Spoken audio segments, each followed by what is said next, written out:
The desert wind howls across a forgotten land. No towering ruins, no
The sun scorched the Roman ranks, their heavy armor baked their skin, and from the horizon came a hum, like bees, like whispers. Then the sky darkened. Thousands of arrows rained down, not in volleys, but in waves, endless, surgical, ruthless. Roman shields splintered, formations broke. Crassus ordered a charge, but the enemy was smoke and wind. Parthian cavalry vanished before impact, then reappeared from behind, striking again. They had no supply lines. Their camels brought arrows. Their horses brought death. This was not war. This was annihilation. Crassus tried to negotiate peace. The Parthians offered it, then killed him. And to mock his greed, they poured molten gold down his throat. Rome had never known such humiliation. 20,000 dead, 10,000 captured. Eagles lost, symbols of Roman might, never recovered. And the Parthians? They vanished into the desert, undefeated. But they were not merely warriors, they were kings. The Parthian Empire stretched from the Euphrates to the Indus, controlling the Silk Road, taxing empires with every grain of gold, every thread of silk that passed through. Their capital, Ctesiphon, stood like a phantom near modern-day Baghdad, vast, wealthy, and mysterious. Yet they ruled differently. They did not impose culture. They allowed local kings.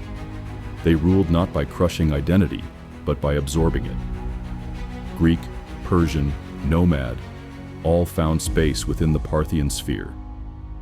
Their kings were called King of Kings, a title borrowed by Persia and feared by Rome.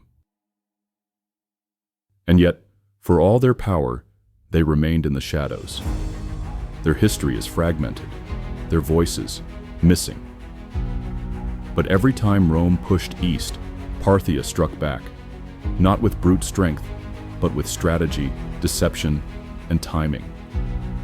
They fought Trajan, Mark Antony, even Augustus, holding the line for generations. They were the reason Rome never conquered beyond Mesopotamia. They were the reason the East remained. The East. But no empire is immune to time. Inside Parthia, nobles grew powerful, kings grew weak, succession turned to chaos. And from within, a new power stirred, the Sassanids. More centralized, more aggressive, more Persian in identity. The Sassanids rose not as rebels, but as reformers, determined to bring back the fire of old Persia. And in doing so, they brought the Parthian line to an end. There was no grand collapse, No last stand at a Thermopylae. The Parthians simply faded, not with a roar, but with a whisper. But their shadow remained, because Rome remembered.